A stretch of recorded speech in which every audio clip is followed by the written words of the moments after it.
I was there. Rahnee Patrick, Chicago, 2007. I was there atop the 16th floor in the State of Illinois building on September 11, 2007. Chants from our fellow warriors echoed far below, egging us on, declaring, "Our homes, not nursing homes." We could see the colorful banners and protest signs unfurled throughout the marble-tiled lobby. ADAPT was in the house. The faces of Illinois' Governor Blagojevich, Senate President Emil Jones, and Mike Madigan were mere puppets in our hands.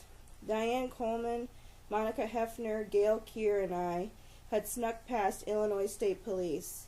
We looked down on the organized melee below, yearning to be downstairs amongst the rest of the crew. Yesterday's hit at the American Medical Association kicked off the Fall Action 2007. We had last made a house call to the AMA's national headquarters in May 1992 at the same Grand Avenue location in Chicago to demand its support of the then Mikasa. They did not support Mikasa 15 years ago. Now we were back on a mission from ADAPT.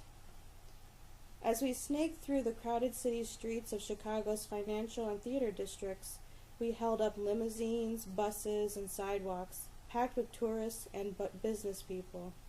The morning news gave commuters updates on our progress. The Chicago Police Department grilled us on our destination as we twisted through the city.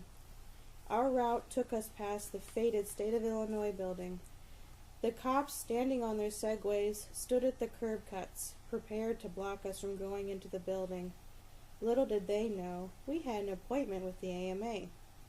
Doctors sign off on the paperwork that puts our folks into the nursing, intermediate care, and state-operated facilities. We wanted them to support the Community Choice Act and assign folks with disabilities into community settings. As we approached the AMA, it became apparent that the cops had found us out. They had blocked the curb cuts with their Segways. The police surveillance truck in front of us stopped short of the next curb cut. Cassie James and I leaned our heads past its back bumper and gave a "what gives" gesture to the head cop, high on a Segway. He nodded his head, and the truck started moving forward. It cleared the curb cut. We followed, and we broke onto the sidewalk. We buzzed for the accessible entrance. Despite street barricades at the doors, secured by sandbags, we had the building hermetically sealed within seconds. No one was getting out, except for emergencies, or to negotiate with ADAPT. Finally, an AMA representative came out to negotiate with us. We sent him back into his glass building, without their support for the Community Choice Act. If we could have seen into the future, we would have known that months later, on November 13th, the AMA would meet our demand and sign on as supporters of the CCA. However, gaining entrance to the State of Illinois building and its 16th floor proved difficult, but we had a plan. Earlier that morning, several covert adapters strolled in the first floor and basement shops without wearing any ADAPT gear.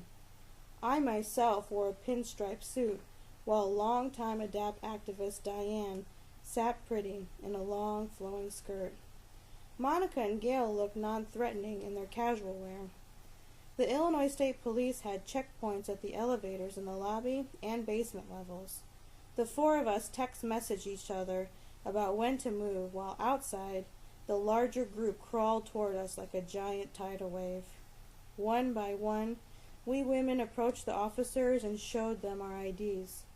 First, Diane and Gail went up, telling the cop they were headed to a floor other than 16. I was permitted to enter an elevator and held it as Monica rolled on.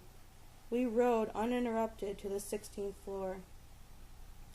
We heard the rest of the group splash in, the bullhorns and chants echoing.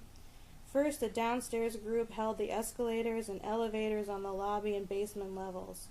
Thanks to an inexperienced security guard, we got to the glass doors of the governor and Senate president's office.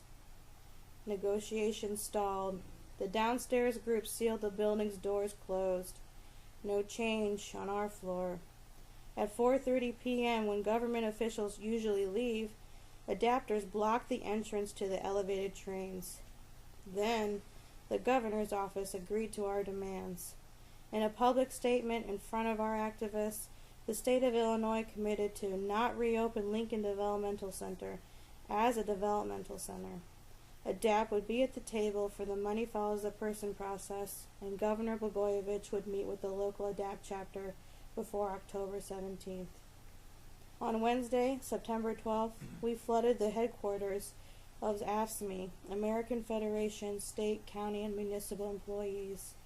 We want this union to support the Community Choice Act.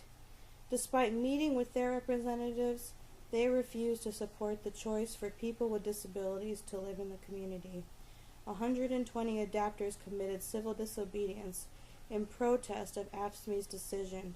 The people, united, will never be defeated. This action was my first without the presence of Stephanie Thomas and Bob Kafka, as Bob had pneumonia. We all felt the whole of their absence. But we did not mourn, we organized. Every adapter worked together even harder to make collective decisions, to lead equally, and to pick up any slack. Fall Action 2007 demonstrated ADAPT would carry on with new leaders, even when our most revered ones are not able to be with us.